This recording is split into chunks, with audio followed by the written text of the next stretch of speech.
Salutare! Astăzi am venit la un nou videoclip. Avem aici un vulcanaj de la Fire Show FSI 402, da? Cu efect laser Fountain.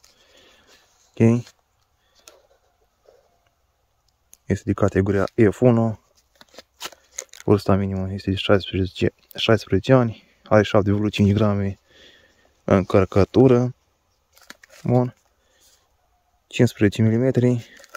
Da? Avem aici fitilul. Haideți că îl vom pune jos și să-i vedem și efectul lui. Da? Bun. Hai să-i dăm drumul, hai să-i dăm foc. Să vedem cum face.